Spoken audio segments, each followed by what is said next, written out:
أعوذ بالله من الشيطان الرجيم. يا أيها الذين آمنوا إن تطيعوا الذين كفروا يردوكم على أعقابكم فتنقلبوا خاسرين. بل الله مولاكم وهو خير الناصرين. سنلقي في قلوب الذين كفروا الرعب بما أشركوا بالله ما لم ينزل به سلطانا ومأواهم النار وبئس مثوى الظالمين. ولقد صدقكم الله وعده إذ تحسونهم بإذنه حتى إذا فشلتم وتنازعتم في الأمر وعصيتم من بعد ما أراكم ما تحبون منكم من يريد الدنيا ومنكم من يريد الآخرة ثم صرفكم عنهم ليبتليكم ولقد عفا عنكم والله ذو فضل على المؤمنين. صدق الله العظيم. Bismillahirrahmanirrahim. Assalamualaikum warahmatullahi wabarakatuh. Dalam perjalanan saya pribadi ya pemirsa membangun keyakinan, semua adalah izin Allah Subhanahu wa taala ya. Semua adalah bimbingan Allah, karunia Allah. Kalau tidak Allah bimbing saya, mungkin tidak akan juga terbangun keyakinan itu gitu. Tapi ada sesuatu yang saya kemudian jadikan kedisiplinan dalam upaya membuat diri saya menjadi orang yang yakin. Apa? Jangan ngelihat kemampuan diri saya, jangan ngelihat keadaan diri saya, tapi lihatlah Allah Subhanahu wa taala.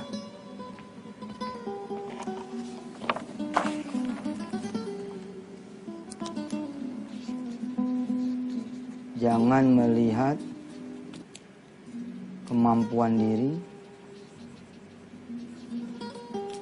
keadaan diri, tapi lihatlah ya, kemampuan Allah, kekuasaan Allah, kebesaran Allah.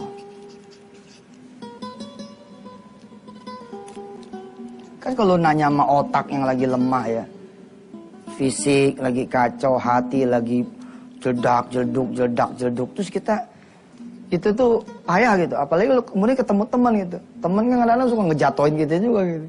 Coba ente bayangin, kalau ada orang lagi terkapar di rumah sakit, udah 6 bulan nggak pulang-pulang, tiba-tiba ada orang mulutnya lemes banget.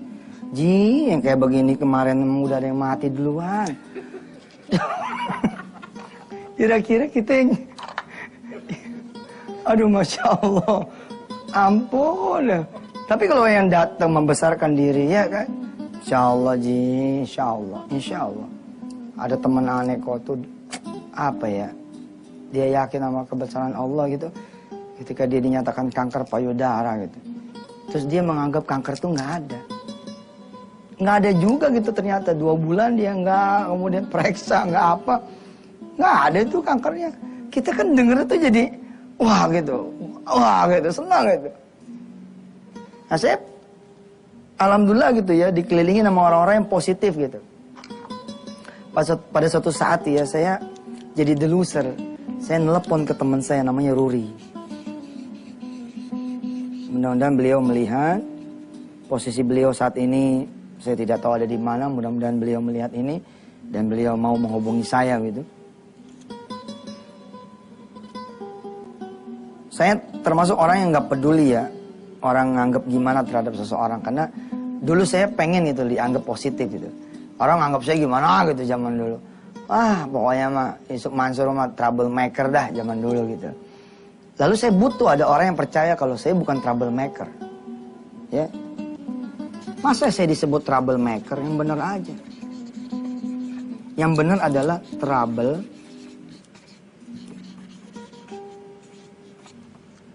Ya. Ini, sorry bukan yang benar. Maksudnya kalau udah dilekatkan begini nih. Ya. Makanya kalau doain anak juga tuh, ente mesti hati-hati tuh. Oh doain anak suka nggak kontrol gitu. Padahal tuh anaknya sendiri gitu. Soalnya suka bilang anak setan nih. Nah dia lupa itu anaknya sendiri kan. Berarti itu dia siapa gitu kan. Hati-hati. Nah sahabat saya namanya Ruri ini.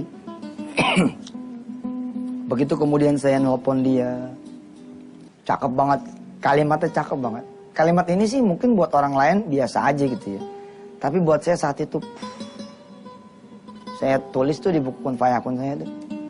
Ya, saya atas izin Allah nulis buku Kun Fayakun itu.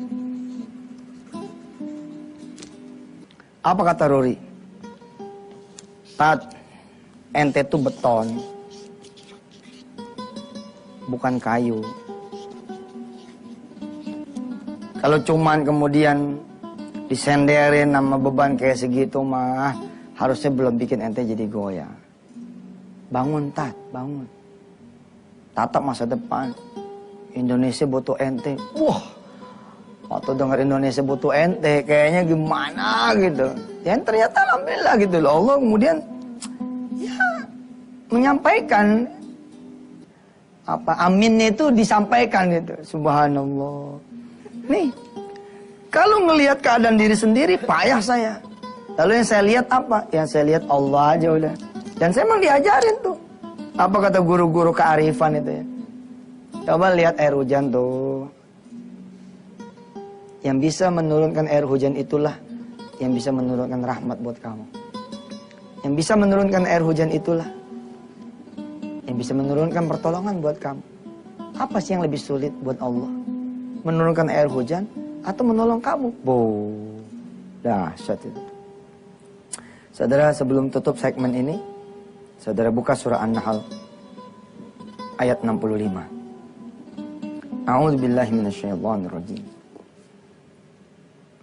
Wallahu anzala minas samaa'i maa'a fa ahya bihil arda ba'da mautiha. Inna fi dzalika laayatan liqaumin yasma'un. Segmen 2 dan segmen 3 saya akan bacakan surah An-Nahl ayat-ayat yang berikutnya insyaallah. Jangan kemana-mana.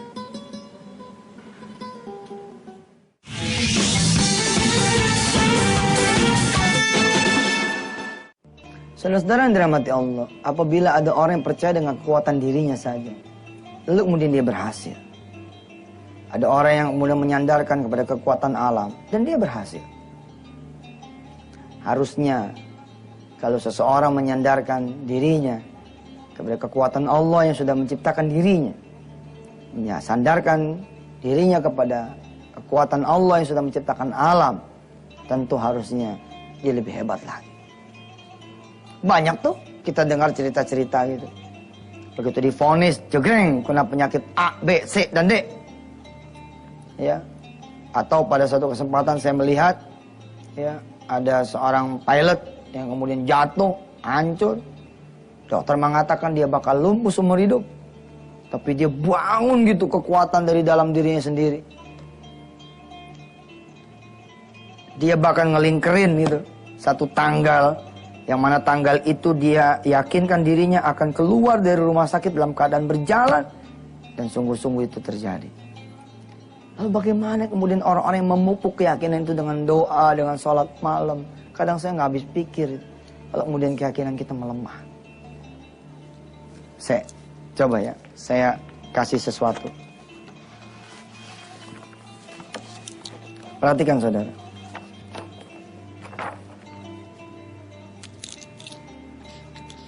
If you believe, jika Anda percaya, you will have, ya, a new car, atau katakanlah the dream house, atau the woman you love, ya,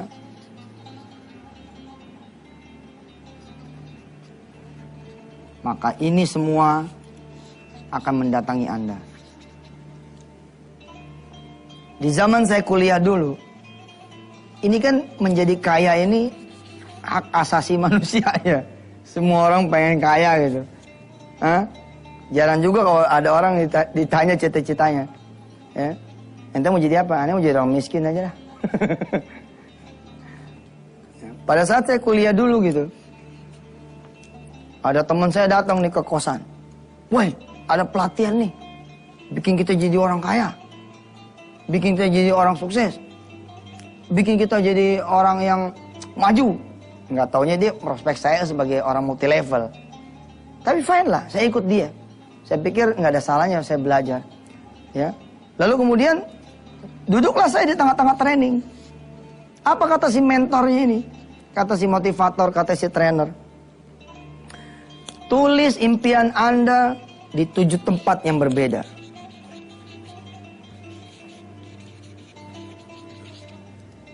Wah, ingat bener nih saya.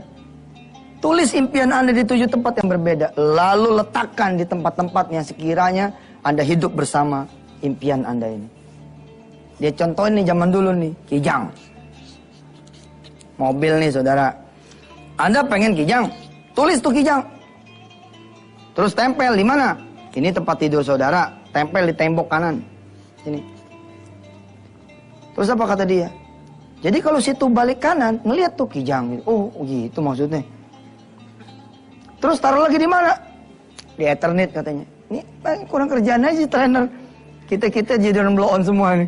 7 tempat, 1 tembok kanan, 2 di Ethernet, 3 di pintu apa dah? Pintu kamar, 4 di lemari kaca gitu, lemari pakaian, di lemari depan sama pintu dalam, terus kemudian kamar mandi, pintu depan, pokoknya 7 tempat itu. Sehingga kata si trainer ini, setiap kalian semua itu kemanapun melangkah di dalam rumah saudara, rumah kalian, maka ketemu akan impian-impian Anda ini. Jika Anda percaya 1 bulan, 1 bulan ini akan terjadi. Anda 2 bulan, 2 bulan ini akan terjadi. 3 bulan, 3 bulan ini akan terjadi. Semua di ruangan itu terbakar semua, kecuali saya. Mungkin ya. Saya mau cuma mikir begini. Hebat kali saya bilang ya. Ya. Terus saya bercanda tuh sama teman-teman yang pada, ini cerita ya. Sama teman yang pada ngumpul nih. Lo tau nggak kalau kita ngelaksanin ini semua? Insya Allah nih kita bakal jadi gila gue bilang. Tidur kijang. Kijang. Mandi sambil ngosek-ngosek kijang gitu. Terus yang disebut kijang terus. Jadi ibadah nggak? Nggak jadi ibadah saya bilang. Dari dulu saya udah ngomong nggak bakal jadi ibadah. Saya bukan nolak, saya bilang saya percaya. Tapi tolong ini disandarkan kepada Allah Subhanahu Wa Taala. Kenapa 7 tempat yang berbeda ini tidak kita terjemahkan menjadi 5 sholat waktu? 5 waktu sholat. Kemudian ditambah 1 tahajud, ditambah dengan 1 duha.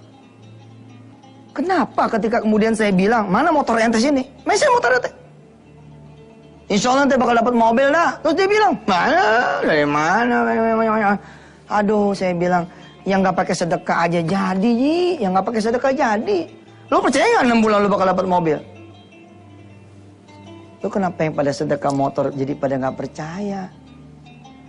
Terus saya bilang lagi, lo bawa dong. Lo sholat malam, ambil tuh brosur motor, brosur mobil ambil, lo taruh di atas sejadah. Lo sholat malam di situ, insya Allah gak khusyuk, warna biru, warna merah.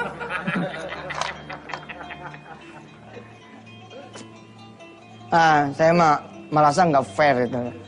Masa keyakinan terhadap diri sendiri saja, saudara.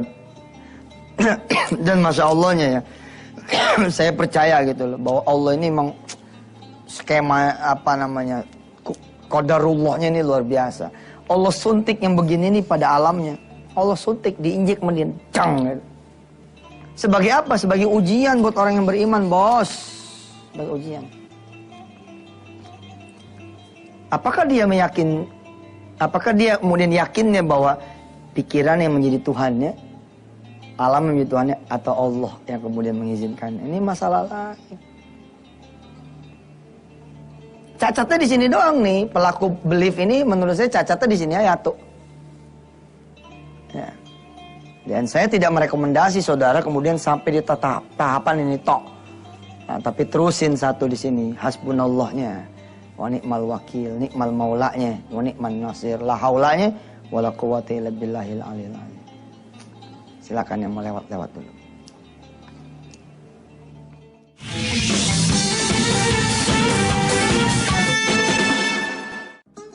Saya akan mengajak pemirsa semua menjelajahi surah An-Nahl, ya.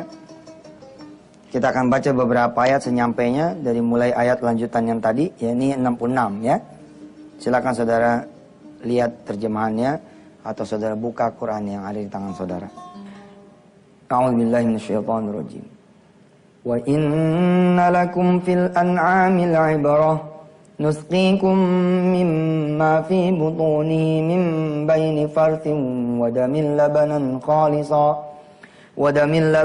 khalisan sa'igan lisyaribin wa min thamaratin nakhili wal a'nabi tattakhiduna minhu sakaran wa rizqan hasana inna fi dhalika laayatan liqaumin ya'qilun wa awha rabbuka ilan nahli an ittakhidhi minal jibali buyutan wa minasy syajari wa mimma ya'rishun thumma kuli min kulli thamarati fasluki subula rabbiki dhulula yakhruju min butuniha syarabun mukhtalifun alwanuh fihi shifaa'un linnas inna fi dhalika laayatan liqaumin yatafakkarun wallahu khalaqakum thumma yatawaffakum wa minkum man yuraddu ila ardhil umur likai la ya'lama ba'da ilmin syai'a innallaha alimun qadir. Shadaqallahul azim. Nanti saudara terusin ya dari ayat 70 ya sampai selesai lah.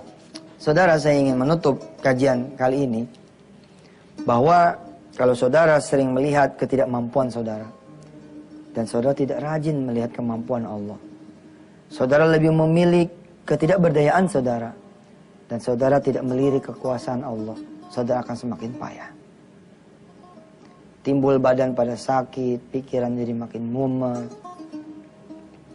Saya mencoba gitu melatih tuh dengan saya bersentuhan dengan kekuasaan Allah. Tadi kan udah dibaca tentang ada lebah, ada ternak.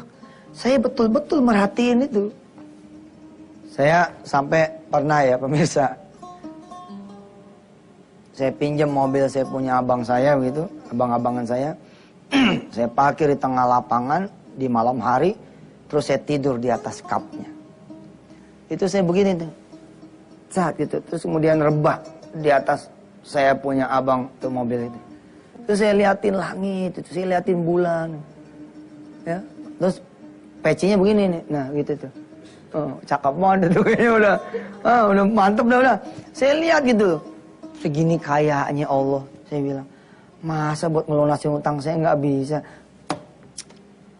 Terus timbul gitu semangat, saya lihat nih Allah gitu. Oh ya Rabb. Terus pagi-pagi itu matahari pas udah mulai naik gitu, terus tangan saya naikin begini, lama gitu sampai anget gitu. Terus saya tulis itu di atas saya punya kertas, waktu itu belum ada notebook misalnya, belum ada laptop, saya tulis. Saya dialog sama diri saya, Sof, kalau kamu masih merasakan hangatnya matahari, itu tandanya kamu masih hidup.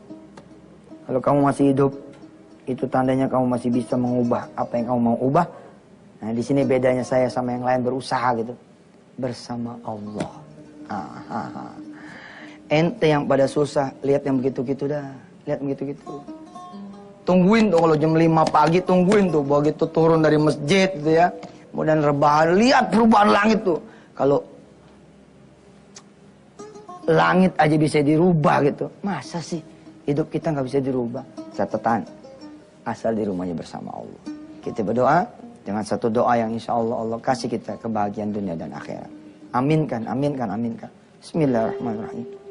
Allahumma salli ala sayyidina Muhammad wa ala ali sayyidina Muhammad. Rabbana atina fid dunya hasanah wa fil akhirati hasanah wa qina adzabannar. Alhamdulillahirabbil alamin. Selamat bersedekah di hari Jumat ini. Selamat juga berselawat. Jangan lupa baca suratul Kahfi. Insyaallah mudah-mudahan Allah turunkan begitu banyak keberkahan di Sayyidul Ayam ini. Sampai ketemu lagi. Wassalamualaikum warahmatullahi wabarakatuh.